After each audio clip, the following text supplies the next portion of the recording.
खफा हो गए मुझसे दिल डर, रो रो के कहती सिपाली सकीना, भैया अकेले पानी न पीना। कब्र असगर पे रो रो के कहती थी मादर, घर चलो शाम होती है असगर। कट गया सर इमामे ज़मन का, अब तो कोई भी सर पे नहीं है वारिस। घर चलो शाम होती है असगर। एक मरतबा मिलकर बावाज़ बुलंद सलावत पढ़ें।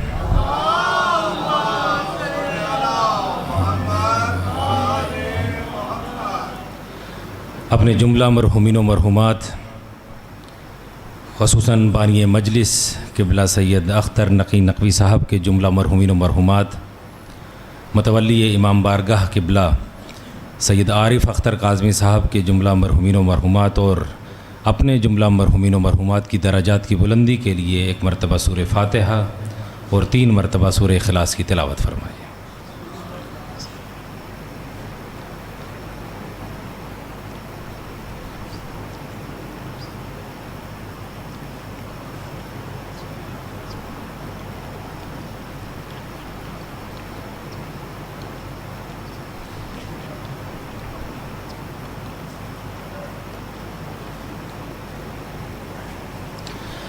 अपनी दुआओं की कबूलियत के लिए एक मरतबा मिलकर बावाज़ बुलंद सलावत पढ़ें।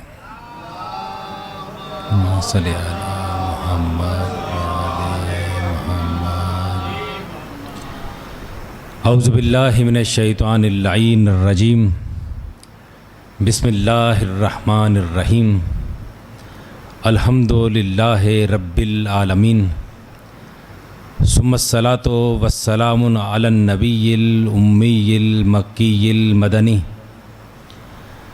अलिब्तहित तहामी अस्सय्यदुल बही वस्सिराजुल मुज़ी वल कौकबिद दुर्री, साहिबिल वक़ार वस्सकीना, अल मदफून बे अर्ज़ मदीना, अबिल क़ासिम मुहम्मद सलावत।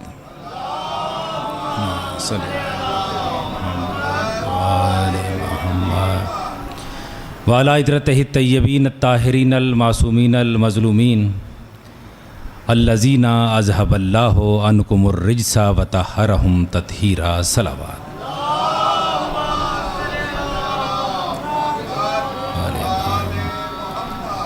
अम्मा बादो, क़ाल अल्लाहु तबारक व तआला फ़ी कलामिहिल मजीद व ख़िताबिहिल हमीद व क़ौलुहुल हक़, बिस्मिल्लाहिर रहमानिर रहीम, वकुल्ला शैइन अहसैनाहु फ़ी इमामिन मुबीन। मिलकर बावाज़ बुलंद सलावत।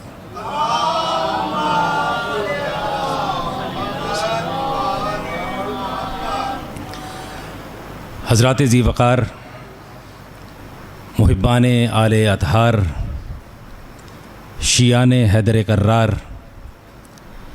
बरादरान अहले सुन्नत, साकिनान बज़्म मारिफत, सरमस्ताना मैकदा विलायत, आप हज़रात की सलावात को सुनकर मेरा जी चाहता है कि आप हज़रात की खिदमत में मैं चंद ऐसे जुमले अर्ज़ करूं कि जिन्हें सुनकर आपकी ज़मीन ज़हन इतनी ज़रख़ेज़ हो जाए कि इसमें मारिफत के 5, 12, 14 बीज बोने बिल्कुल आसान हो जाएं। जिस तवज्जो से आप सुन रहे हैं, मैं उसी तवज्जो से आपकी खिदमत में एक जुमला अर्ज़ करूँगा कि याद रखिए कि अल्लाह ने ज़िक्र अली में अजीब चाशनी, अजीब मोहब्बत, अजीब रूहानियत और अजीब अज़मत रखी है कि जब हम ज़िक्र अली करते हैं तो हमें मालूम नहीं हो पाता कि हम अर्श पर चले गए हैं या अर्श वाले इधर आ गए हैं। याद रखिए कि दुनिया को अपने बनाए हुओं पर फ़ख्र है, जबकि हमें अल्लाह के बनाए हुओं पर फ़ख्र है। इसलिए कि दुनिया वालों ने अपने रहबर ख़ुद बनाए, अपने रहनुमा ख़ुद बनाए और उनको वहाँ पर लाकर बिठा दिया कि जहाँ उन्हें नहीं बिठाना चाहिए था या जहाँ उन्हें नहीं बैठना चाहिए था। तो हम दुनिया से पूछते हैं कि दुनिया वालों, तुमने अपने रहबर बना लिए, अपने रहनुमा बना लिए, अपने पेशवा बना लिए, लेकिन तुम ये बताओ कि तुम्हारे रहबर का नाम क्या है। तुम्हारे राहबर का पता क्या है।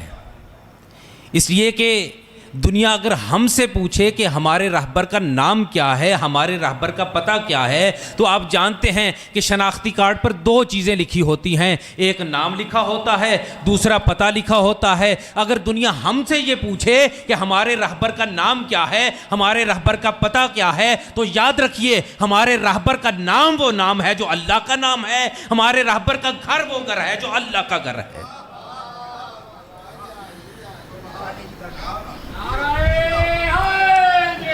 या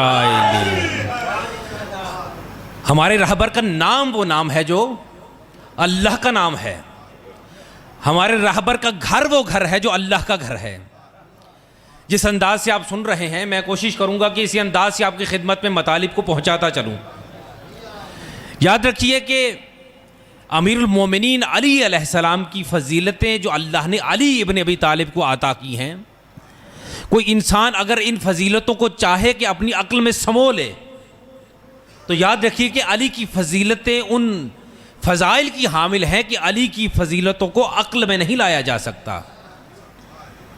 इसलिए कि शायर ने क्या खूब कहा है कि हर कोई अल्लाह का वली हो नहीं सकता, हर कोई अल्लाह का वली हो नहीं सकता, मजहरे और साफ़े जली हो नहीं सकता।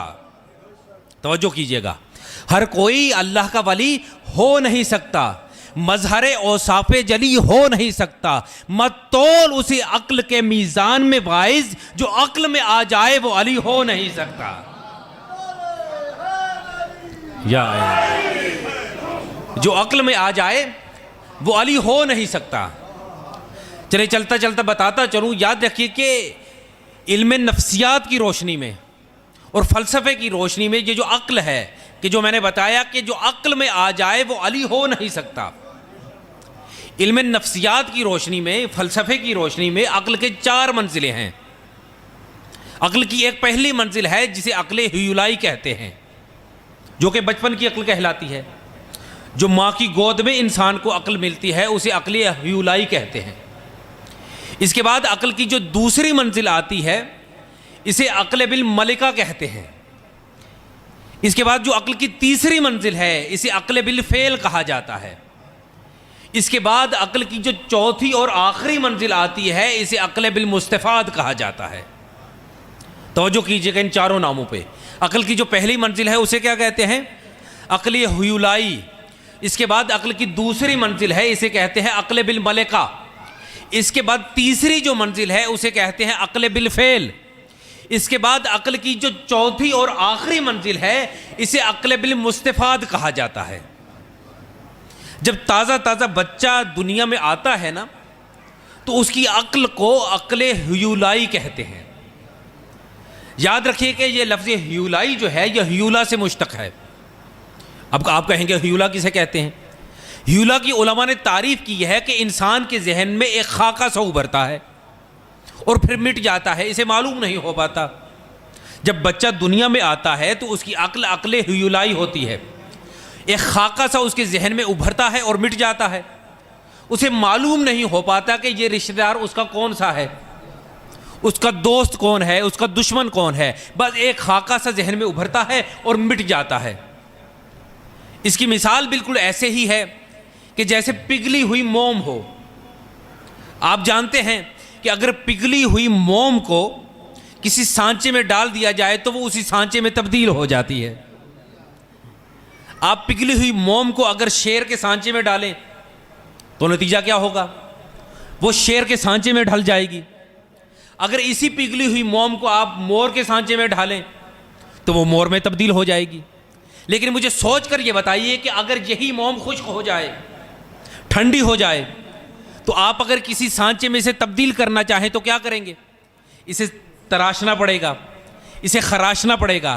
तो ये अक्ल की दूसरी मंजिल है कि जिसे अक्ल बिल मलिका कहते हैं।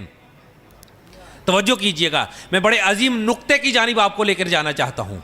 मैंने कहा कि जब बच्चा दुनिया में आता है उसकी अक्ल अक्ल ह्यूलाई होती है, उसके जहन में एक खाका सा बनता है और फिर मिट जाता है।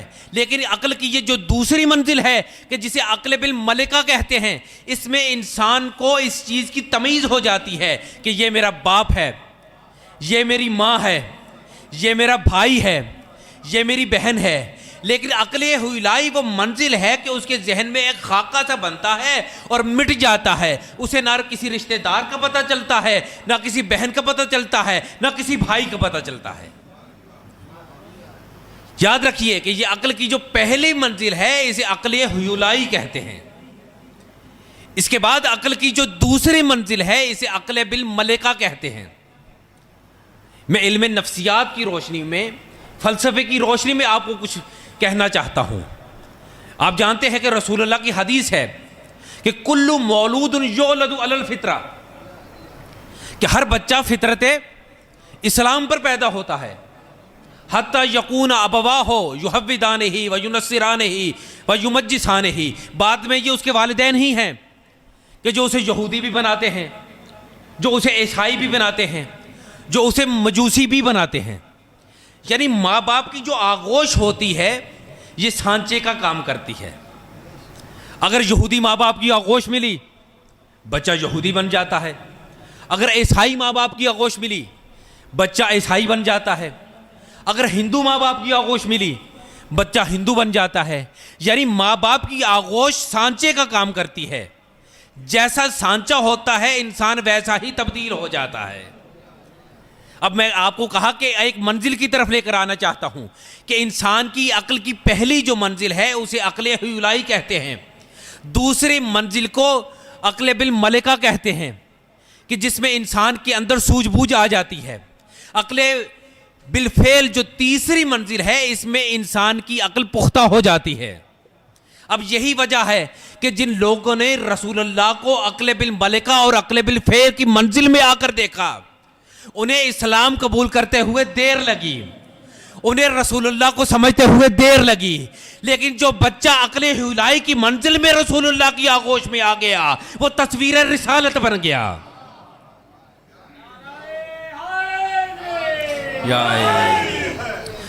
जो बच्चा आगोश रिसालत में अक्ल हुलाई की मंजिल में आया वो हूबहू तस्वीर रिसालत बन गया। आप कहेंगे कि तस्वीर रिसालत तो ये बाद में बना, पहले तो ये अल्लाह के घर में आया था। यानी अब शख्सियत एक थी लेकिन इसके सांचे दो थे।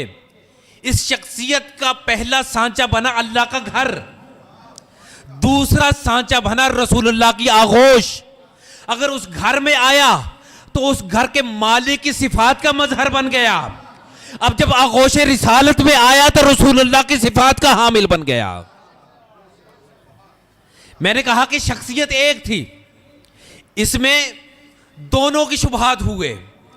अगर यही हस्ती शब हिजरत रसूलुल्लाह के बिस्तर पर सोई तो अरबों को शुबा हुआ कि रसूल सो रहा है, और अगर मेराज की शब इसने गुफ्तगू की तो आज तक दुनिया को शक है कि अल्लाह बोल रहा था। सलावत पढ़िए बाबा से बुलंद।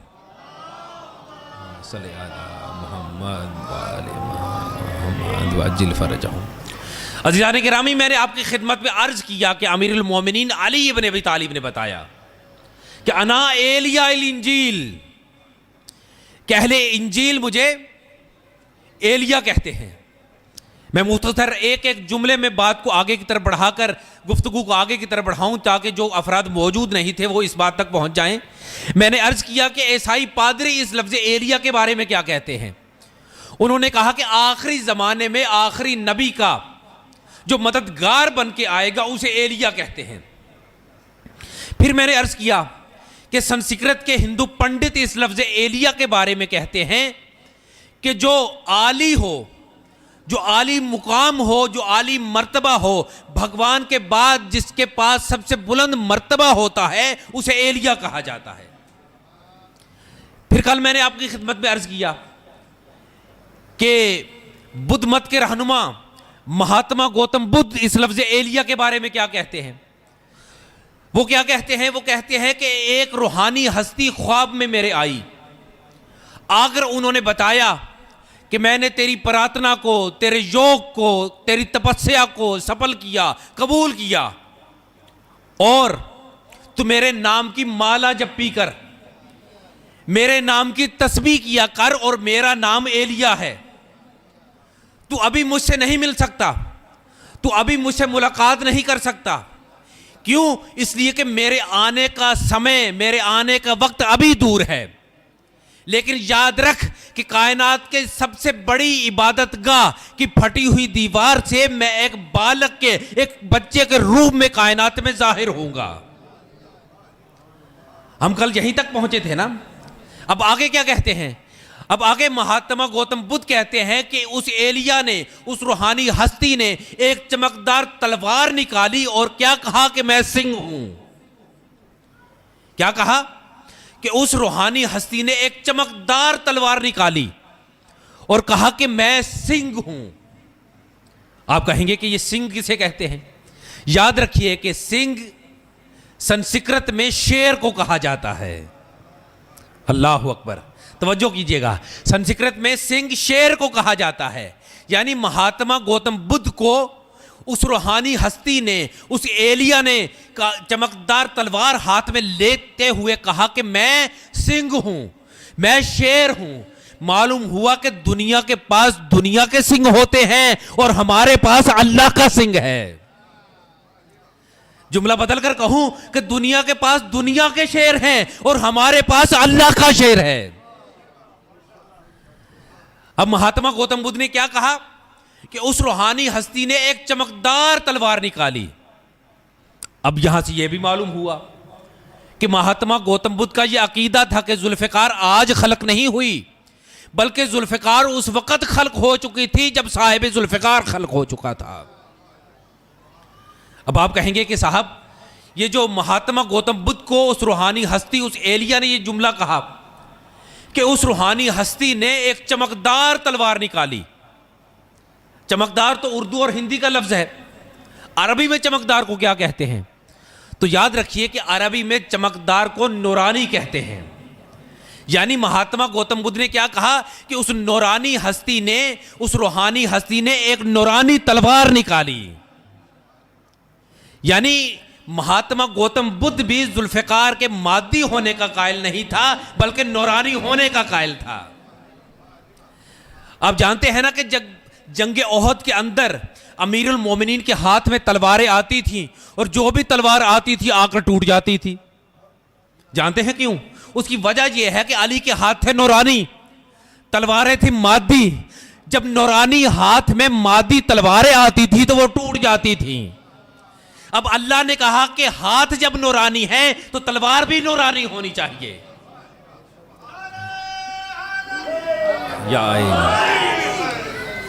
जब हाथ नूरानी है तो तलवार भी नूरानी होनी चाहिए। चूंकि हमारे यहाँ आज के पढ़े लिखे साइंस से मुंसलिक अफराद भी तशरीफ़ लाते हैं। किबला आसिफ गर्देजी साहब इंजीनियर हैं, तशरीफ़ फरमा हैं। किबला शहीर भाई खुद नैनो टेक्नोलॉजी के अंदर आज की टेक्नोलॉजी से वाबस्ता हैं, और भी मेरे नौजवान भाई बैठे हुए हैं। मैं चाहता हूं कि इसी बात से मुंसलिक मैं आपको कुछ ऐसे हदिये देता चलूं ताकि आपको अपने मकतब पर फख्र हो कि आप मकतब जाफरिया के मानने वाले हैं, कि जो मकतब साइंस से रिलेट करता है। याद रखिए कि आज के इस दौर में जितनी भी तरक्की हो चुकी है, चूंकि आज के जो नौजवान हैं ये साइंस से वाबस्ता हैं, वो जानते हैं कि आज साइंस ने इतनी तरक्की कर ली है कि आज साइंस इतनी तरक्की कर चुकी है कि चांद पर कमंदें डाल रही है।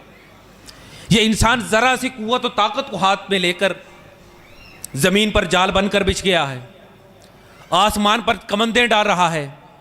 हवा इससे नहीं बची, फजा इससे नहीं बची। इसने जमीन पर अपना जहां पर गिरफ्त हासिल की है, आसमान पर भी गिरफ्त हासिल कर ली है। समंदर की हैबतनाकियों को चैलेंज करके इसने इसकी मौज से मौज टकरा दी है। इसने हुबाब के दिल तोड़ दिए हैं। इसने जव्वे फलक पर उड़ते हुए तायरों को जमीन पर बिस्मिल करके रख दिया है। आज की साइंस ने जर्रे का जिगर चीर के इसमें से इलेक्ट्रॉन, प्रोटॉन, न्यूट्रॉन निकालकर दुनिया को लर्ज़ बरअंदाम कर दिया है। ये जरा सी कुव्वत और ताकत है कि जिसको इंसान हाथ में लेकर क्या काम कर रहा है? लोहे को आकाश में उड़ा रहा है, दाने को धरती से उठा रहा है, मोती की आबरू को बचा रहा है। इसी तरह से वाइकिंग अव्वल और दोयम को इसी तरह से स्टार प्लस को, इसी तरह से जितनी भी आज की टेक्नोलॉजी है, स्पेस की स्पेसशिप्स हैं, उनको फजा में उड़ा रहा है, जिससे देखकर फरिश्तों में हलचल मच गई है, जिसमें गालिबन जिब्रील फरमा रहा है कि फरिश्तों होशियार, ये जन्नत से निकाला हुआ फिर वापस आ रहा है। यानी इतनी टेक्नोलॉजी, इतनी मेहनत साइंस ने कर दी है। अब इसी साइंस का कमाल देखिए, मैंने कहा ना कि आज विलायत अमीर अल मोमिनीन रखने वाले साइंस की नज़र में अपने मकतब को पहचानिए कि आज अक्ल की रोशनी में, फिक्र की रोशनी में, रीज़न की रोशनी में, फ़लसफ़े की रोशनी में, कुरान और हदीस की रोशनी में आज के इस दौर को पहचानने की ज़रूरत है। कुरान हमें दावत देता है कि वफ़ी अनफुसिकुम अफला तुबसिरून, कि एक कायनात मैंने तुम्हारे अंदर रख दी है, तुम क्यों इसमें गौर व फिक्र नहीं करते। हम बाहर की दुनिया पर गौर व फिक्र करने की बजाय अपने अंदर की कायनात पर अगर गौर व फिक्र करें तो खुदा की कसम ये इतनी बड़ी कायनात है कि अगर हम इसी का मुतालिया करें तो दुनिया इसी के मुतालिया पर भी नातमाम हो जाएगी। आप जानते हैं कि आज की ये साइंस जो कि एटॉमिक माइक्रोस्कोप की साइंस है, इस साइंस के अंदर अगर आप देखें तो साइंस ने साबित कर दिया है कि इस एटॉमिक माइक्रोस्कोप के ज़रिए से आप एटम को देख सकते हैं।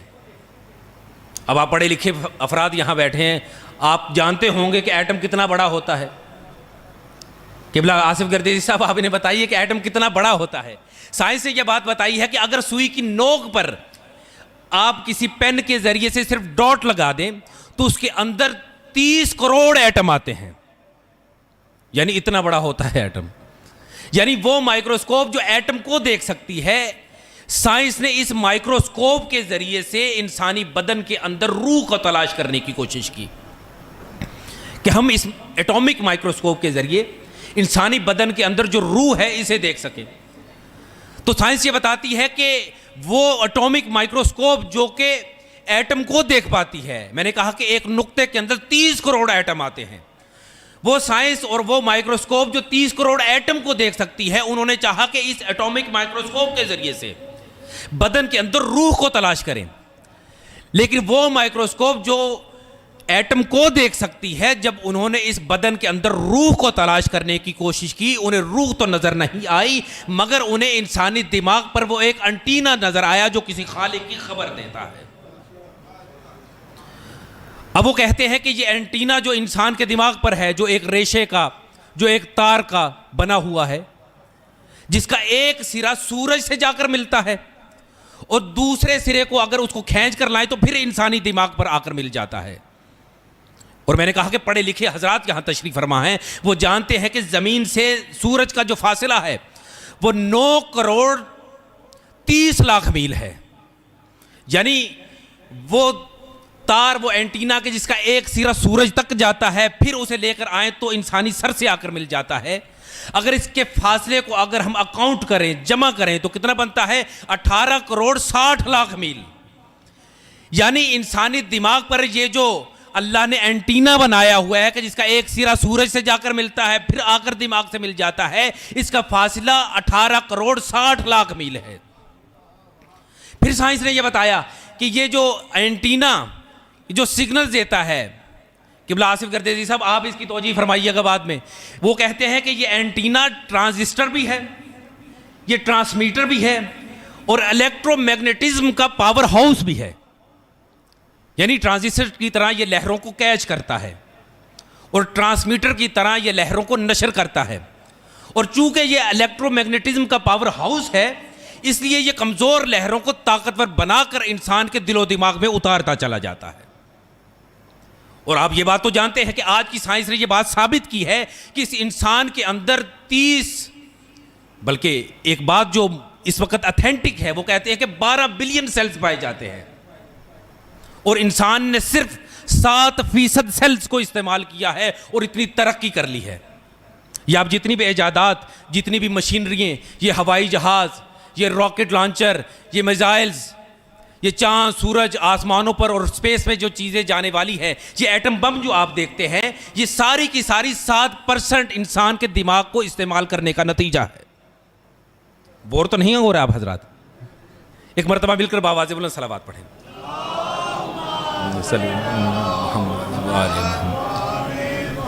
इंशाल्लाह मैं मकतबे अहले बैत की रोशनी में जब आपको नतीजा दूंगा तो आप अपने मकतबे अहले बैत से मुंसलिक होने पर फख्र करेंगे कि आप फ़िक़्ह जाफरिया के मानने वाले हैं। मैंने अर्ज़ किया कि ये 7% सेल्स को इस्तेमाल करके इंसान ने इतनी तरक्की कर ली है। फिर साइंस ये बताती है कि इन 7% सेल्स को इस्तेमाल करके इंसान एक ऐसी चीज़ को राइज करने में कामयाब हुआ है कि जिसे टेलीपैथी कहा जाता है। टेलीपैथी जानते हैं किसे कहते हैं? यानी अगर कोई शख्स इस टेलीपैथी की प्रैक्टिस कर ले, अगर मैं टेलीपैथी की प्रैक्टिस कर लूँ और आपके सामने मिंबर पर आकर बैठ जाऊँ तो मुझे 1 घंटा गुफ्तगू करने की ज़रूरत नहीं है। मैं सिर्फ मिंबर पर आकर बैठूँगा या आपके सामने आकर खड़ा हो जाऊँगा, आपकी तरफ सिर्फ देखूँगा, जो कुछ मेरे जहन में होगा आपके जहन में मुंतकिल हो जाएगा। यानी क्या नतीजा निकला? यानी इर्तिकाज़े तवज्जो, आपके जहन की लहरों को अपने जहन की लहरों के साथ मिलाकर अपने अफकार को आपके जहन में मुंतकिल कर दूंगा। हत्ता कि यह बात भी साबित है कि मॉस्को के अंदर, रशिया के अंदर एक तालिब इल्म ने कमरे इम्तिहान के अंदर बैठे दूसरे तालिब इल्म को बगैर किसी डिवाइस के सिर्फ इस टेलीपैथी के जरिए उस किताब का इम्तिहान हल करवा दिया जो किताब उसने पढ़ी भी नहीं थी। तवज्जो कर रहे हैं ना आप हजरात? इसी तरह से आज की इस टेक्नोलॉजी के दौर में मुख्तलिफ एजेंसियाँ मुख्तलिफ ममालिक के अंदर पाई जाती हैं। आप जानते हैं कि ये जासूसी आलात जो आजकल के आ चुके हैं, अगर कोई वायरलेस लेके जाएगा तो भी पकड़ा जाएगा, अगर कोई कैमरा लेके जाएगा तो भी पकड़ा जाएगा, अगर कोई मोबाइल लेके जाएगा तो भी पकड़ा जाएगा, अगर कोई ख़त लेकर जाएगा तो भी पकड़ा जाएगा। तो उनको आज के इस दौर में टेलीपैथी की प्रैक्टिस करवा कर भेजा जाता है कि जाओ और प्रैक्टिस करके एक मुकाम पर बैठकर, चाहे तुम मॉस्को के अंदर हो, चाहे तुम लंदन के अंदर हो, चाहे तुम अमेरिका के अंदर हो, चाहे तुम जर्मनी के अंदर हो, एक मुकाम से दूसरे मुकाम पर बैठे हुए शख्स को अपने जहन की लहरों के जरिए से अपने पैगाम को पहुंचा दो। अब इसकी प्रैक्टिस कैसे की जाती है? अब उन्होंने बताया कि इस टेलीपैथी की प्रैक्टिस इस तरह करवाई जाती है कि दीवार पर सामने एक गोल दायरा बना दिया जाता है और सामने वाले को कहा जाता है कि इसकी तरफ तवज्जो से देखो। मुसलसल देखने के बाद इंसान की नज़र इतनी कवी हो जाती है, इतनी ताकतवर हो जाती है कि उसकी नज़र इधर उधर जाती ही नहीं है। उसकी नज़र इतनी कवी हो जाती है, इतनी ताकतवर हो जाती है कि उसके दिमाग से, उसकी आंखों से लहरें निकलती हैं और उसके मरकज़ से जाकर टकरा कर उसको वो पैगाम पहुंचा देती हैं। बस बात को मुख्तसर कर रहा हूं। हत्ता कि मॉस्को की एक खातून ने टेलीपैथी की प्रैक्टिस को करके फ़ज़ा के अंदर एक पेंसिल को फेंका और उसकी तरफ तवज्जो से देखा। जैसे ही उसकी तरफ तवज्जो से देखा तो वो पेंसिल हवा में मुअल्लिक होकर रह गई। यानी उसकी नज़र के अंदर इतनी ताकत पैदा हो गई कि उसने पेंसिल को हवा के अंदर मुअल्लक कर दिया। उसकी आंखों से, उसके दिमाग से लहरें निकली कि जिसने उन्हें हवा में मुअल्लक कर दिया। आज दुनिया हमसे पूछती है कि साहब साइंस ने इतनी तरक्की कर ली, साइंस ने हमें क्या क्या दे दिया। साइंस ने हमें मोबाइल भी दे दिए, साइंस ने हमें कैमरा भी दे दिया, साइंस ने हमें जहाज़ भी दे दिए, साइंस ने हमें हर तरह की टेक्नोलॉजी दे दी, लेकिन मकतबे जाफरिया ने हमें क्या दे दिया? मैं कहूँगा खुदा की कसम, जितना मकतबे जाफरिया ने हमें दिया है कायनात में किसी शय ने हमें नहीं दिया। क्यों? इसलिए कि यही टेलीपैथी की प्रैक्टिस कि जिसे साइंस ने टेलीपैथी कहा है, मकतबे जाफरिया में उसी को नमाज कहते हैं।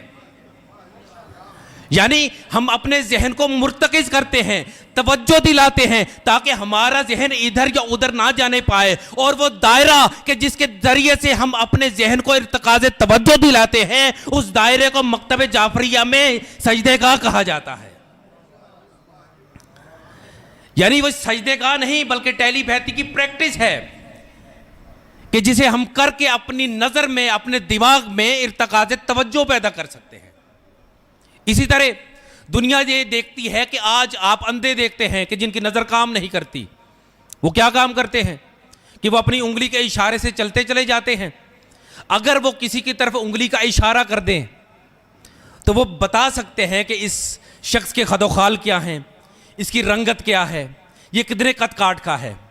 अब दुनिया ये हमें कहती है और समझती है कि शियों को क्या हो गया है, ये नमाज पढ़ लेते हैं और खड़े होकर नमाज के बाद कभी एक जानिब उंगली करके कहते हैं अस्सलामु अलैका या रसूल अल्लाह, कभी दूसरी जानिब खड़े होकर कहते हैं अस्सलामु अलैका या बना रसूल अल्लाह, कभी फिर रुख मोड़ कर कहते हैं अस्सलामु अलैका या गरीबुल गुरबा, फिर रुख मोड़ कर कहते हैं अस्सलामु अलैका या साहिबल असर व ज़मान। दुनिया समझती है कि हमारी उंगली घूम रही है। याद रखिए कि हमारी उंगली नहीं घूमती, बल्कि हमारी उंगली हमारे टारगेट से मिलाकर हमें कहती है कि हमारा राबिता उस टारगेट के साथ होता है कि जिसके साथ हम राबिता करना चाहते हैं। यानी हम अपनी उंगली का इशारा करते हैं। ये उंगली हमें कभी मदीने से जाकर मिलाती है, कभी करबला की तरफ राब्ता करवाती है, कभी नजफ की जानिब राब्ता करवाती है, कभी कुम की जानिब राब्ता करवाती है और कभी मशहद की जानिब राब्ता करवाती है।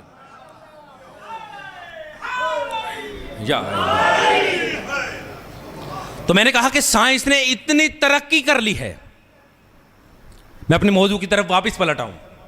इतनी तरक्की साइंस ने कर ली है।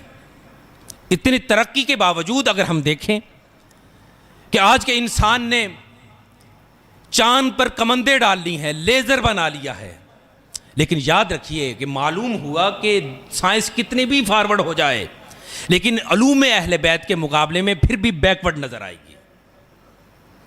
याद रखिए कि आज की साइंस तो चांद तक पहुंच रही है ना। हमारे रसूल का एजाज यह है कि हमारे रसूल ने अपनी उंगली के इशारे से चांद को 2 टुकड़े कर दिया था। इसलिए कि रसूल वो होता है कि जिसके पास इल्म लदुन्नी होता है, जिसका इल्म, जिसका मौजज़ा महदूद नहीं बल्कि लामहदूद हुआ करता है।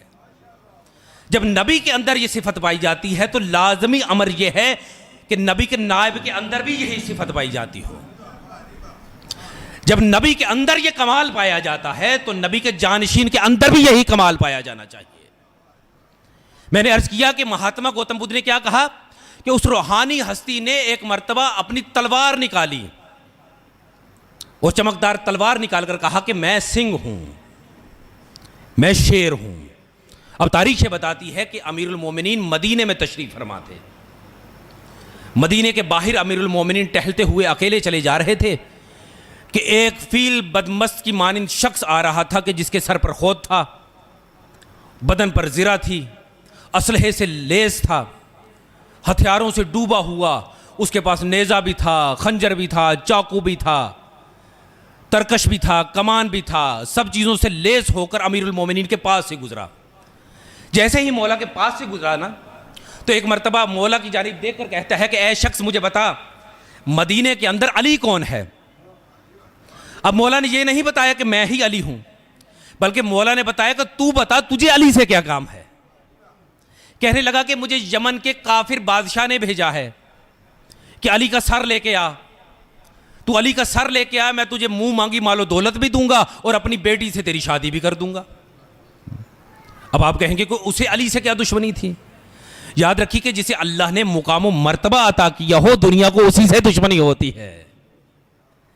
अब वो कहने लगा कि मुझे अली का पता बता दो। मौला ने कहा क्या काम है? कहना लड़ना चाहता हूं। मौला ने कहा पहले मेरे से मुकाबला कर ले, फिर जाके मदीने में अली से भी मुकाबला कर लेना।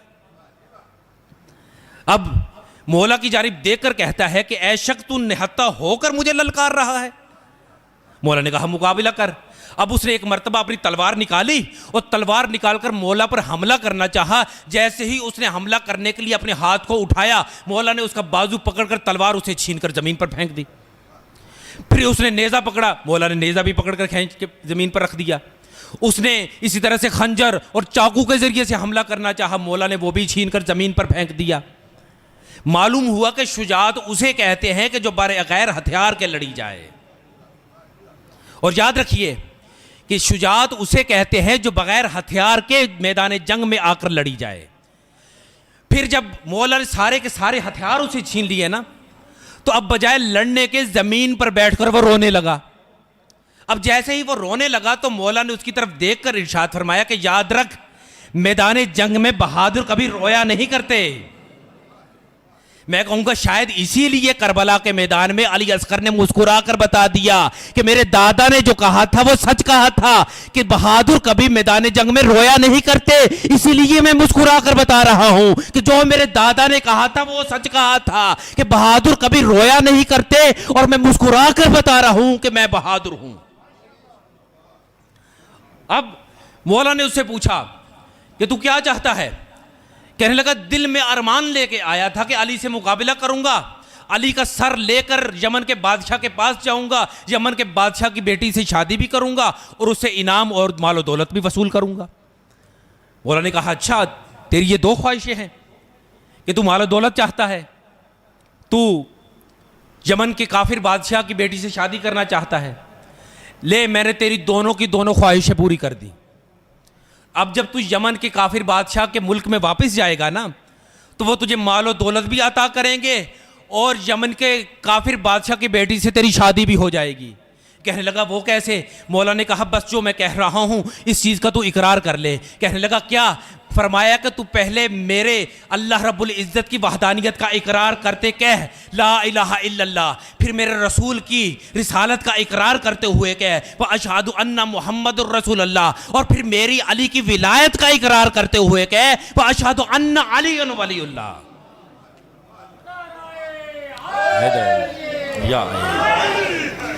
फिर मेरी विलायत का इकरार करते हुए क्या कहे?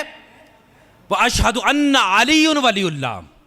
आप कहेंगे साहब ये मौला ने अपनी ही विलायत को उससे क्यों इकरार करवाया? मैं हाथ जोड़कर मौला से कहूंगा कि मौला आपने अपनी विलायत का इकरार उससे क्यों करवाया?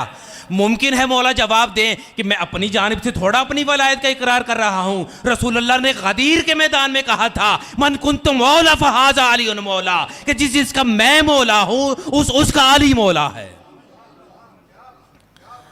इसीलिए तो शायर ने कहा है किया था अहद विलायत अली से तुमने कहीं, किया था अहद विलायत अली से तुमने कहीं, मगर तुम्हारे सगीरो कबीर भूल गए। वो 30 पारों का कुरान तो हिफ्ज कर डाला, वो 4 हरफों का लफ्ज़ गदीर भूल गए। यानी दुनिया को सबकी सब चीज़ें याद रही मगर लफ्ज़ गदीर को भुला दिया, जो 4 हरफों का था उसको भुला दिया गया। अब जब उसने अमीरुल मोमिनीन की विलायत का इकरार किया, सबसे पहले अल्लाह की वहदानियत का इकरार किया, फिर रसूलुल्लाह की रिसालत का इकरार किया, फिर उसके बाद जब अमीरुल मोमिनीन की विलायत का उस शख्स ने इकरार कर दिया तो अब मौला ने कहा कि मेरी जानिब देखना, अब क्या मौजज़ा तेरे लिए मैं रूनुमा करने लगा हूँ। एक मरतबा मौला ने उसी की तलवार को ज़मीन से थामा और एक मरतबा फ़ज़ा के अंदर इस तरह से हाथ को लहराया। अब उसने क्या मंजर देखा कि सामने तख्त पर यमन का काफिर बादशाह बैठा हुआ है। एक मरतबा अमीरुल मोमिनीन ने अपनी तलवार को उठाया और एक मरतबा फ़ज़ा में हमला किया। जैसे ही हमला किया तो यमन का काफिर बादशाह की उसी वक्त मौत हो गई। अब दुनिया हमसे जानते हैं क्या कहती है? दुनिया कहती है कि आप शिया ये कहते हैं कि आपका 12वां इमाम आएगा, वो काबे से नमूदार होगा और दुनिया के हर काफिर को, हर मुनकिर का खात्मा कर देगा। ये कैसे मुमकिन है कि वह काबे की छत पर खड़ा होकर आखिर हर काफिर को कैसे मार देगा? मैं कहूँगा इसी तरह मारेगा जिस तरह अली ने मदीने में रहकर यमन के काफिर बादशाह को मार दिया था। तो जब मदीने में रहकर पहला अली यमन के काफिर बादशाह को मार सकता है तो आखिरी अली कैसे हर काफिर को नहीं मार सकेगा? तवज्जो कीजिएगा, मैंने कहा कि महात्मा गौतम बुद्ध ने क्या कहा? बात आपके ज़हनों में है ना कि महात्मा गौतम बुद्ध ने क्या काम किया, क्या कहा? कहा कि उस रूहानी हस्ती ने अपनी चमकदार तलवार निकाली और कहा कि मैं सिंह हूं, भगवान ने मुझे अपना शेर बनाकर भेजा है। और फिर महात्मा गौतम बुद्ध की जानिब खिताब करते हुए एलिया कहते हैं कि ऐ महात्मा गौतम बुद्ध, मैं तुझे अपना गोला, अपना चेला बनाकर भेज रहा हूं ताकि तू संसार के अंदर जाए और जाकर संसार के अंदर गुनाहों से दुनिया को बचाए। अब जब ये जुमला कहा तो फिर एलिया ने क्या कहा? फिर महात्मा गौतम बुद्ध कहते हैं कि उस रूहानी हस्ती, उस एलिया ने क्या कहा? उस रूहानी हस्ती, उस एलिया ने कहा कि जब भी तुझ पर कष्ट कठिन आ जाए, जब भी तुम पर मुश्किल वक्त आ जाए तो तुम मेरा नाम एलिया को लेना, मैं तेरी हर मुश्किल को आसान कर दूंगा। मालूम हुआ कि हर राहबर, हर रहनुमा, हर पेशवा की जो मदद करता रहा उसे दुनिया एलिया कहती है और हम उसे अली कहते हैं। अब दुनिया कहती है और महात्मा गौतम बुद्ध की तारीख में भी ये लिखा है कि महात्मा गौतम बुद्ध पर वो मुश्किल कठिन वक्त आया। जब मुश्किल वक्त आया तो महात्मा गौतम बुद्ध ने जानते हैं क्या काम किया? अपने हाथों को उठाया, अपने हाथों को उठाकर दुआ की कि ए प्यारे के प्यारे एलिया, ए प्रीतम के प्रीतम एलिया, ए सब पर गालिब आने वाले एलिया, ए परमात्मा के शेर एलिया, मुझे अपना जलवा दिखा। अगर तूने मेरी दस्तगीरी ना की तो दुनिया की लूमड़ियां मुझे आकर खा जाएंगी। फिर अगला जुमला क्या कहा? कहा कि ए एलिया आकर मेरी मदद कर, तेरा नाम परमात्मा का नाम है, तुझे देखना परमात्मा को देखना है, तुझे देखना 1000 परमात्माओं के बराबर है, तू ही हर मुश्किल का हल करने वाला है, मुझे अपना जलवा दिखा। अब तारीख ये बताती है कि महात्मा गौतम बुद्ध ने अपने हाथों को उठाकर 3 मरतबा कहा, जे एलिया, जे एलिया, जे एलिया, यानी अपने मानने वालों को महात्मा गौतम बुद्ध ने बताया कि जब भी तुम पर मुश्किल हो तो तुम एलिया का नाम लेना, तुम्हारी मुश्किल टल जाएगी। मैं शान हुसैन वालों से भी कहूंगा कि जिस एलिया को महात्मा गौतम बुद्ध ने बुलाया और आकर उन्होंने उनकी मदद की और हर मुश्किल उनकी टल गई, बस आप पर भी जब मुश्किल टल आए आप भी इस एलिया का नाम लीजिएगा, आपकी हर मुश्किल टल जाएगी। सलवात पढ़िए बाबा जी बुलंद।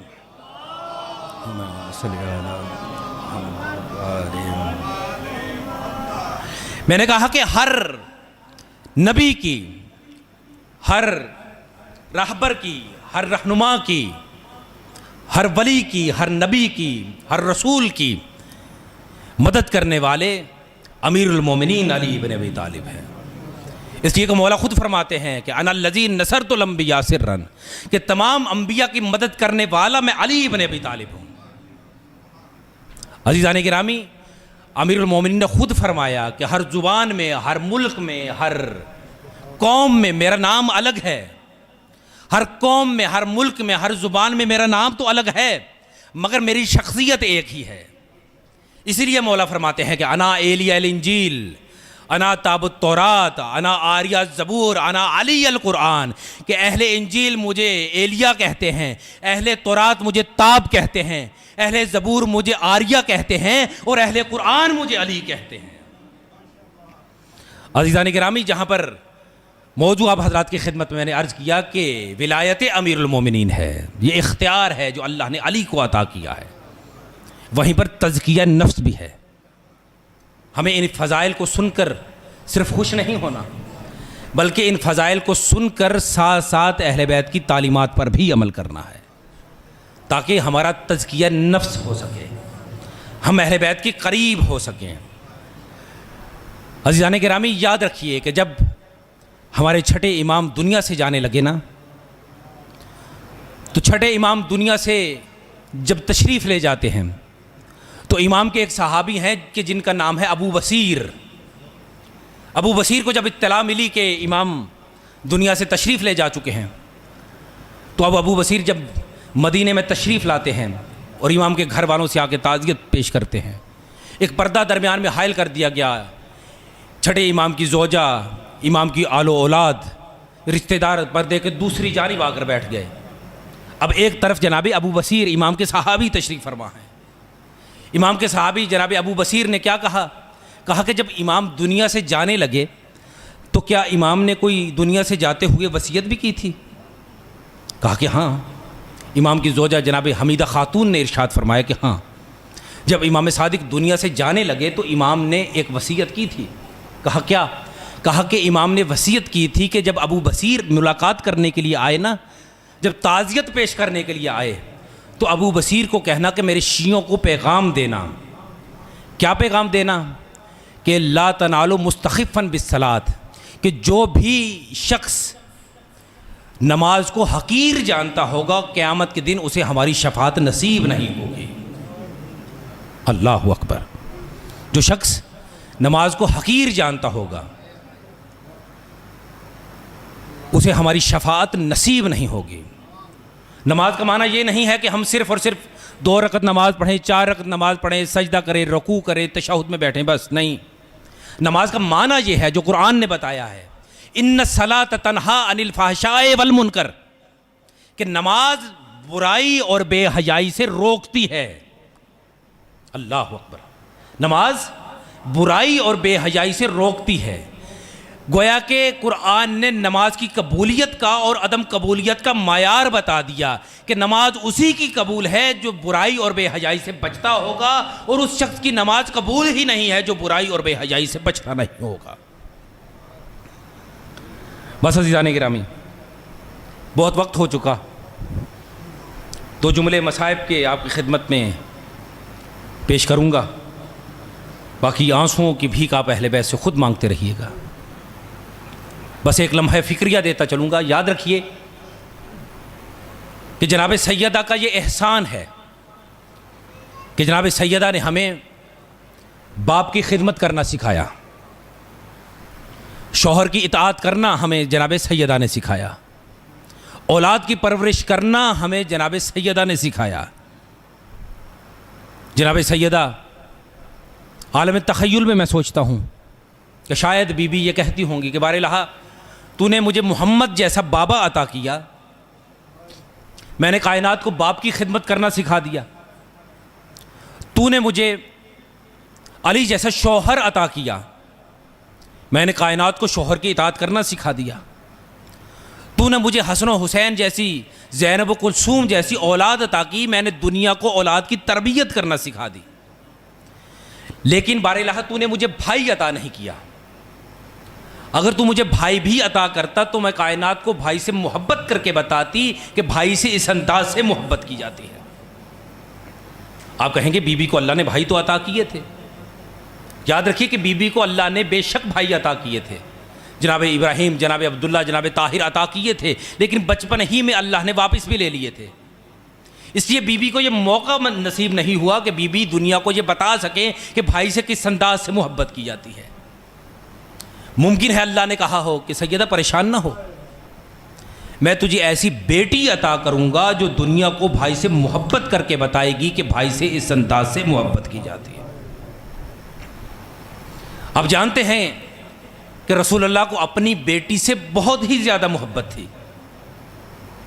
कैसी मोहब्बत थी? सही बुखारी के अंदर भी ये हदीस मौजूद है, सियासित्ता के अंदर भी ये हदीस मौजूद है। इसलिए कि जनाब सैयदा हर मसलक और हर मकतब के अंदर एक मरकज़ की हैसियत रखती हैं। बुखारी के अंदर ये हदीस है, सियासित्ता के अंदर ये हदीस है कि कुल्लमा दखलत फातिमा, कि जब भी जनाब सैयदा दाखिल होती कामा रसूलुल्लाह, जब भी जनाब सैयदा रसूलुल्लाह की बारगाह में तशरीफ़ लाती, रसूलुल्लाह जनाब सैयदा के इस्तकबाल के लिए खड़े हो जाते। बल्कि शायर ने कहा है, गिरामी पल्लाए इस्मत में इतनी थी कि देखा है, गिरामी पल्लाए इस्मत में इतनी थी कि देखा है, पाए ताज़ीम उठ जाता था वज़्र मुरसल भी। यानी रसूलुल्लाह जो अंबिया के सरदार हैं वो भी जनाब सैयदा के इस्तकबाल के लिए उठकर खड़े हो जाते थे। हत्ता कि जनाब फ़िज़्ज़ा इस रिवायत को पेश करती हैं, वो कहती हैं कि रसूलुल्लाह पर नकाहत का आलम था, आखिरी वक्त था रसूलुल्लाह का, रसूलुल्लाह उठकर खड़े नहीं हो सकते थे। जैसे ही जनाब सैयदा तशरीफ़ लाई कामा रसूलुल्लाह, तो रसूलुल्लाह कैसे खड़े हुए? रसूलुल्लाह अपनी कोहनियों को ज़ोर देते हुए जनाब सैयदा के इस्तकबाल के लिए उठकर खड़े हो गए। मुझे सोच कर ये बताइए कि जिस सैयदा की आदत ये बन चुकी हो कि कायनात के अंबिया का सरदार जिसके इस्तकबाल के लिए उठकर खड़ा हो जाता हो, क्या उसे ये आदत नहीं हो चुकी होगी? क्या वो जहाँ जाएगी उसका इसी तरह से इस्तकबाल होगा, उसकी इसी तरह से ताज़ीम होगी, उसकी इसी तरह से इज्जत की जाएगी? बस यही सोचकर रसूलुल्लाह की वफ़ात के बाद ये बीबी एक दरबार में चली गई कि मेरा इसी तरह से इस्तकबाल होगा, मेरी इसी तरह से ताज़ीम होगी, मेरी इसी तरह से इज्जत की जाएगी। लेकिन वो बीबी कि जिसके इस्तकबाल के लिए कायनात के अंबिया का सरदार खड़ा हो जाता था, वो सुबह से लेकर शाम तक उम्मत के दरबार में खड़ी रही। किसी की ज़ुबान से निकला कि बीबी आपने आने की क्यों जहमत की, हमें बुला लिया होता हम आ जाते। किसी के मुंह से ये जुमला ना निकला कि बीबी आप खड़ी क्यों हैं, बैठ जाइए। लेकिन मैंने अर्ज किया ना कि वो बीबी के जिसके इस्तकबाल के लिए कायनात के अंबिया का सरदार उठकर खड़ा हो जाता था, उस बीबी के वो किसी ने बैठने के लिए ना कहा। अजरुकुम अल्लाह।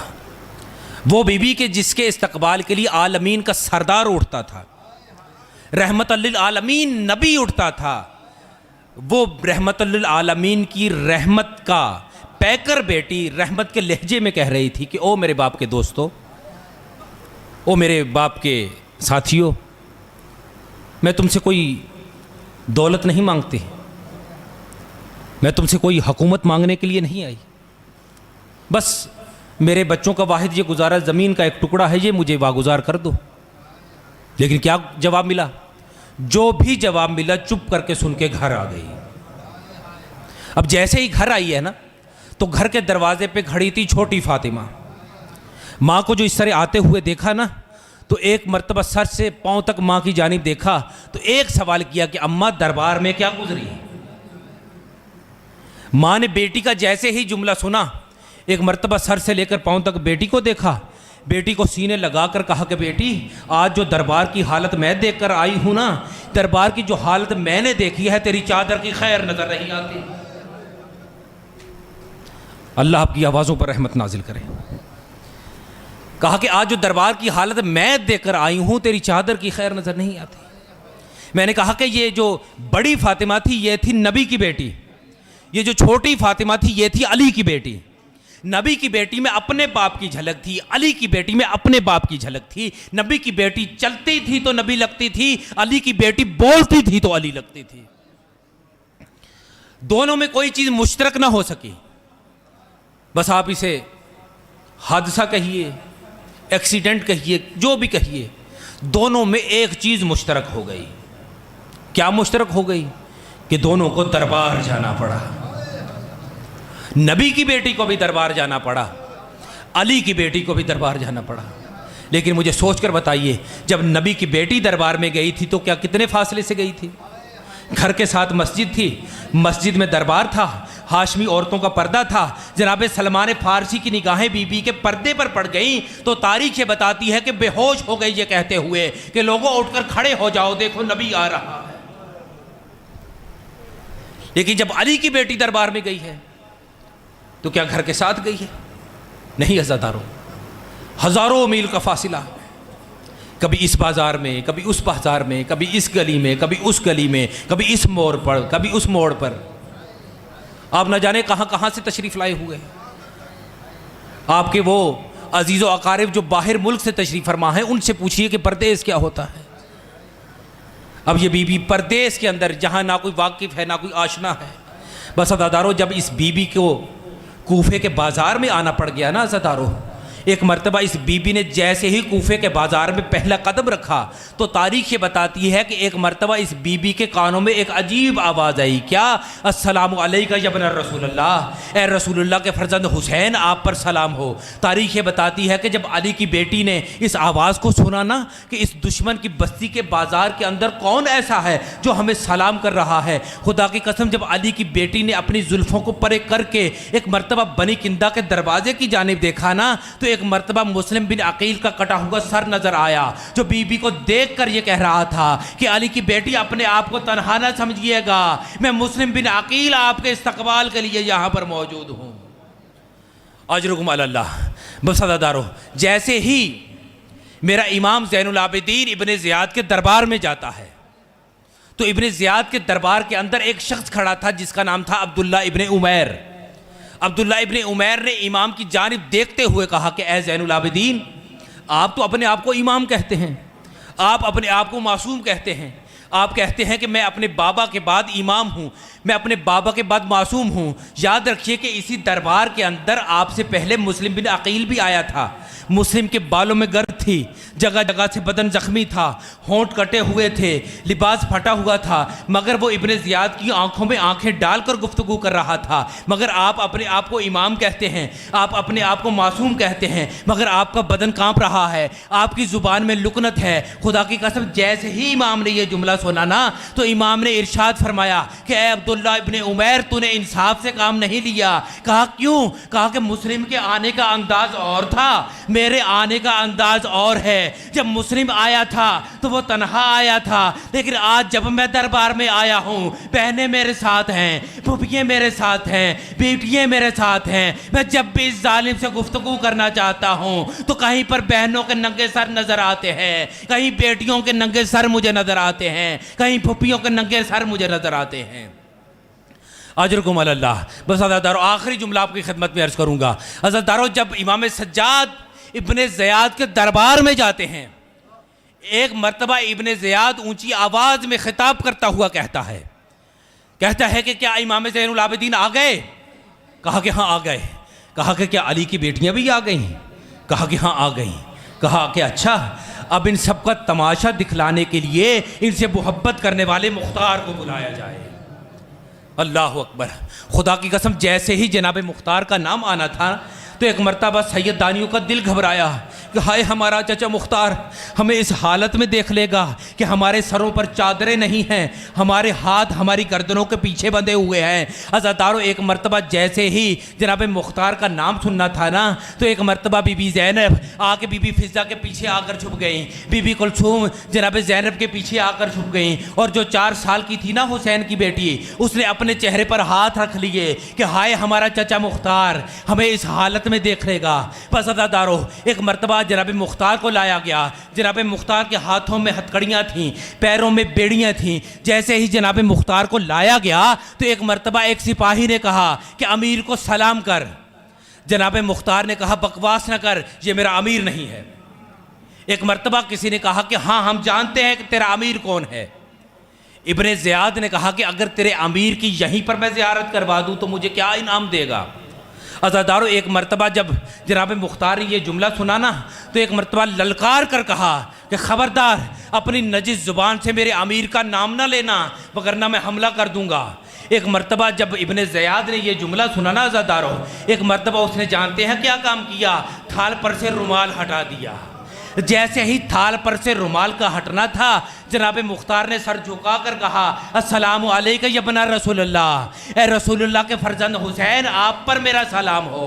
एक मर्तबा तारीख़ ये बताती है कि जनाब मुख्तार ने अंगड़ाई ली। जैसे ही अंगड़ाई ली तो अबा के बटन टूट गए। साथ वाले सिपाही से एक मर्तबा तलवार को लिया और हमला करना चाहा। जैसे ही हमला करना चाहा ना अज़ादारों, तो एक मर्तबा पीछे से किसी सफ़ेद बालों वाले बूढ़े ने हाथ पकड़ कर कहा कि चाचा मुख्तार हमला न करना, बहनें मेरे साथ हैं, फूफियाँ मेरे साथ हैं। जनाब मुख्तार ने पीछे मुड़कर देखा कि एक सफ़ेद बालों वाला बूढ़ा ये कौन है कि जो मुझे हमला करने से मना फरमा रहा है। जनाब मुख्तार ने कहा कि ओ बूढ़े तू कौन है जो मुझे हमला करने से रोक रहा है।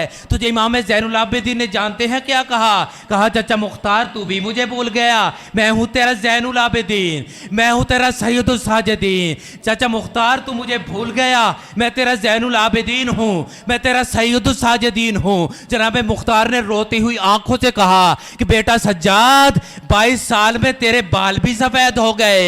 आईना आईना फजल अब्बास, अब्बास कहाँ चला गया, अली अकबर कहाँ चले गए, और मोहम्मद कहाँ चले गए। अला लानतुल्लाहि अलल कौमिज़ ज़ालिमीन व सयअलमुल लज़ीना ज़लमू अय्युल मुनक़लिबिन यनक़लिबून।